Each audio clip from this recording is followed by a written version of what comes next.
Hey guys, welcome to my library. Now this is actually the most exciting part of my life. So instead of giving you like a tour of my wardrobe, tour of my shoe collection or my clothes collection, like many people ask, more people have asked about books, which I'm very impressed. And this is something I find really important, to talk about the good books that you should definitely read, and also the ones that you really don't need to waste your time on. So I'm going to give you that reveal. Each shelf, I'm going to give you my favorite book and my least favorite book, so stay tuned. Hey guys, so my name is Hither Mann. If you haven't watched me before, then I am the founder and CEO of Fortune Academy, the world's first lifetime education company that teaches people how to make money. It doesn't matter what background you're from. My biggest mission in life is to democratize wealth by literally teaching you everything I can possibly give you for free on social media, like I do every day. Or if you go to the more advanced levels, then you come through my education company and we teach you the best stuff ever. So I'm gonna start off with the obvious stuff that most successful people do, which is read. I love reading, and I'm gonna go through each shelf because people see me here doing YouTube videos and also just like my Zoom events and my meetings are always with this in the background, because genuinely I love reading books, but not every book is worth a read, and I'm gonna reveal that. So starting on the top shelf, my top shelf is actually very respectful. It is all about autobiographies. I have fitted in a few anyway. They're not all autobiographies on the top shelf. My favorite autobiographies are actually, if I can reach tiptoe, is Alex Ferguson. Alex Ferguson is the football manager of Mann United, many years. My favorite human being in the world when it comes to people management and just the way he understands human beings and gets the best out of each one. You know what, I look up to this guy. He's also very powerful in business. So read his book, Alex Ferguson. The least favorite was Giselle. Like, I don't know if you guys know, but she's a supermodel, ex-supermodel, maybe still is a supermodel. Look, very pretty lady, but not very interesting to read. That was my honest opinion. So there you go.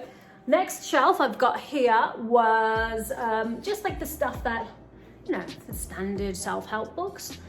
I think one of the worst books ever is Stephen Covey. Like, it's so commercialized. Maybe it's good, but I read it so long ago when I was like really novice at this whole self-help thing, and I don't know if it's any good. I certainly wouldn't read it again. You know, like I don't think it's it's never been a recommended read. My favorite book ever, which is got some sophistication to it and knowledge, is Stephen Hawking's Brief Answers to Big Questions, and this is my favorite book from this shelf. So there you go, another book recommendation for you. My next shelf is probably my most favorite one because it's all about the heavy, like really thought-provoking stuff. I love Robert Greene. He's very thought-provoking as a writer. He's very Machiavellian in some ways, and I've even got a book called The New Machiavelli, talking to terrorists, which actually is very political. So I'm not a fan of this kind of stuff. But if I had to pick my best book, it's hard to pick a book I don't like here. Okay, maybe I'd say the books I don't like are political based. This is an advisor to a prime minister in the UK called Tony Blair. He was basically the guy writing all about his time there, which is a bit boring. It's okay, but I get bored of politics. I was actually invited to be a politician or working in Parliament many years ago in London. Not interested. It literally is like the world's most boring thing. My favorite books are Ray Dalio. Ray Dalio is an absolute legend. If you want to understand how a big investor thinks and what the most powerful things are to consider, neuroscience included, lots of time and respect for Ray Dalio. Perfect. I really like him. Okay, next I have another shelf, which to be honest is getting a bit different. Really cool again. Some amazing books here. Absolutely amazing. I think it's very hard to pick, really. If I had to pick one, which one would it be? How to Get Rich by Felix Dennis is an incredible book. I nearly bought one of his houses after the guy passed away. I didn't even know who he was at the time, but he's very clever, you know? Like, so really cutthroat, raw truths about how to get rich. He's made it really aggressive, which I like. It doesn't kind of cut corners in what you need to be doing and how tough you need to be mentally. So I do like the honesty in this book, and I encourage you guys to consider it. And for those of you who are a lot more like finance enthusiast and want to learn about the history of hedge funds, then this is where I'd recommend More Money Than God, which I have recommended in the past, but it's all about the first ever hedge funds. And what I like about this book is where it kind of shows you how independent thought was. It's a bit like Ray Dalio is the legend in my eyes, but it does give you a really good insight that hedge funds, the best ones, were not the ones on Wall Street. They were very different. They were thinking really different, and I like that.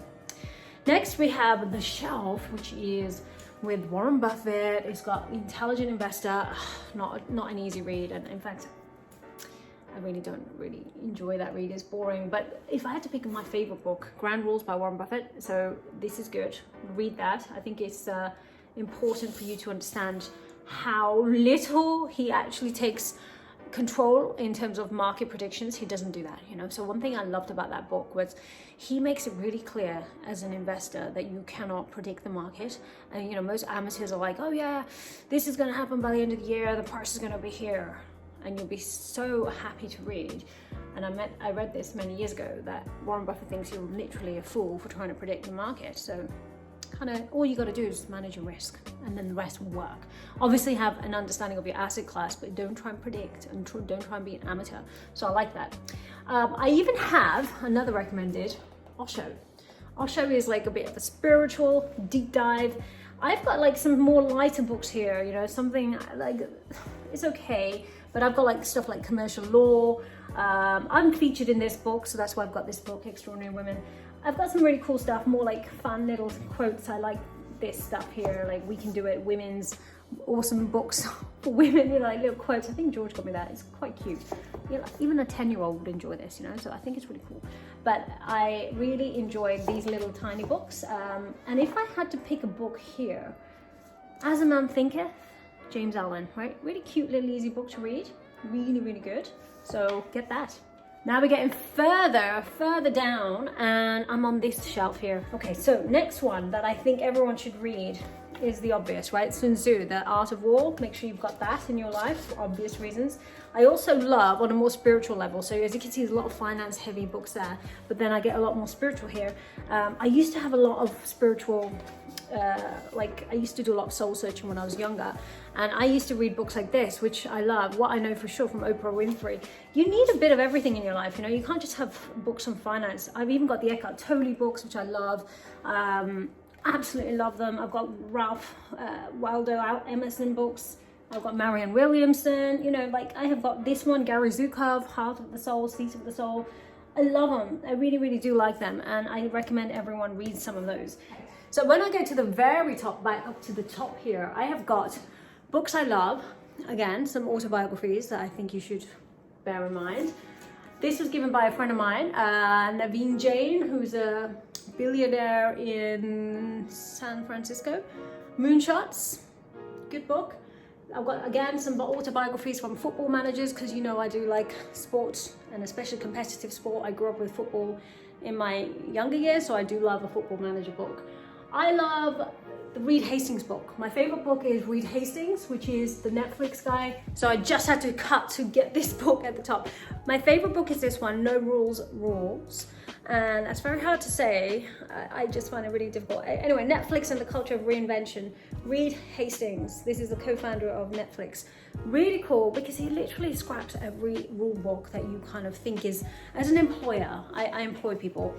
I find it really difficult to sometimes manage people effectively, and this is a really good insight. So for me, this is great for if you're managing people, managing teams, you need it, okay? So, and employing people, even more important, right? You're paying them. Okay, so now we're on to this shelf, which is got some really cool books too. I have got some that have been personally given to me, like Liv's been personally giving me her book, which I love. She's cool. She's so impressive as a human being, so obviously her book's just as impressive. My favorite person in this is Tim Grover. Tim Grover is incredible. He sounds like me, but in a male version. So I kind of take that as a compliment, because he's so aggressive in a good way, you know, like he really he cuts to the chase, goes straight to like what is needed to be super successful, no shortcuts. And this is the one book that I think everybody should read, Relentless by Tim Grover. This book is another second Tim Grover book, which everyone needs. I think it's a must-have as well on your bookshelf. Any Tim Grover book, any other book he makes in his life, creates and writes, I'm going to be buying. So thank you, Tim, for being amazing as always. Okay, now we're getting to a very interesting, more like a peak performance, like mindset, like heavy mindset. Oh my God, so many favorites on this shelf. Right, so one of my favorites, actually all of my favorites, Dr. John Demartini. I have Inspired Destiny, Breakthrough Experience, Values Factor, The Heart of Love. Like, I have got most of the books that I think he has written. Well, 4 of them anyway. They're really good, go for it. They are like a must read. And another one that I think many of you, that is not as such a mainstream book, but I think one that you guys should really pay attention to, is a book by Dr. Tara Swart,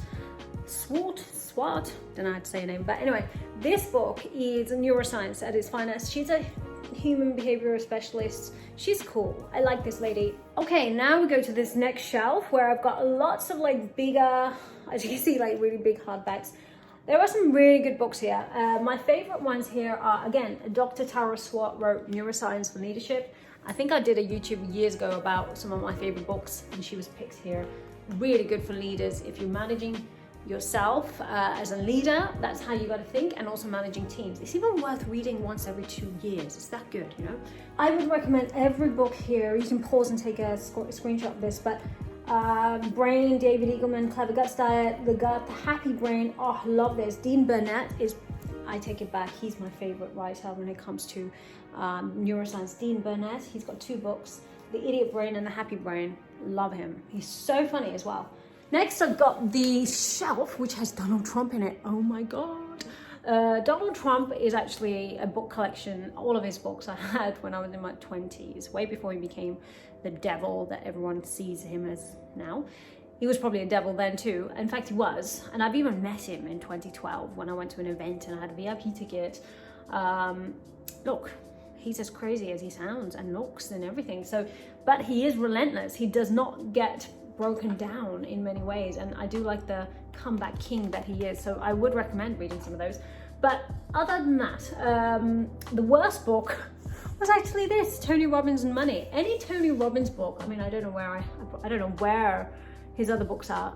Oh yeah, on the other shelf, but they're useless. Like, Tony is an incredible speaker, but not very good in books.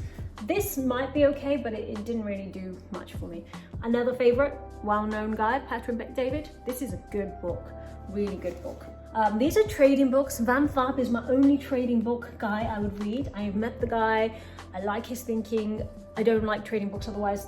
I think my absolute favorite is this one. Like, this is my favorite. I even put this on social media the other day. What It Takes, oh, incredible.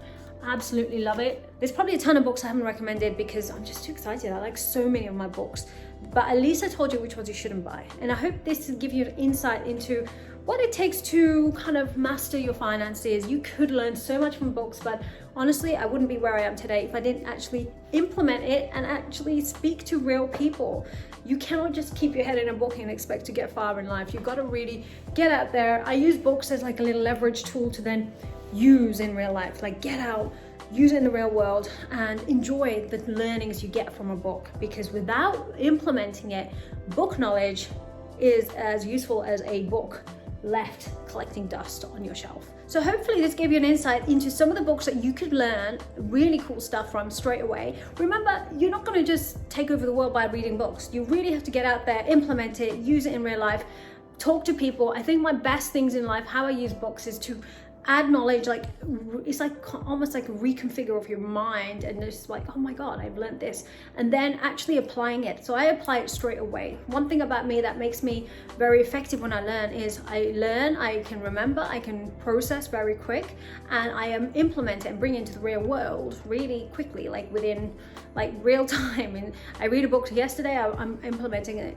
the next day. My aim is to democratize wealth. That means I want to give as many of you information that you can use to get wealthier. I've had so many people that message me that say I've become wealthier because of doing what you've done over the years, following your YouTube or social media. Free events. Remember, we do free events at Fortune Academy, and I want you to be part of them. So look at the links below and come to my free events that I do.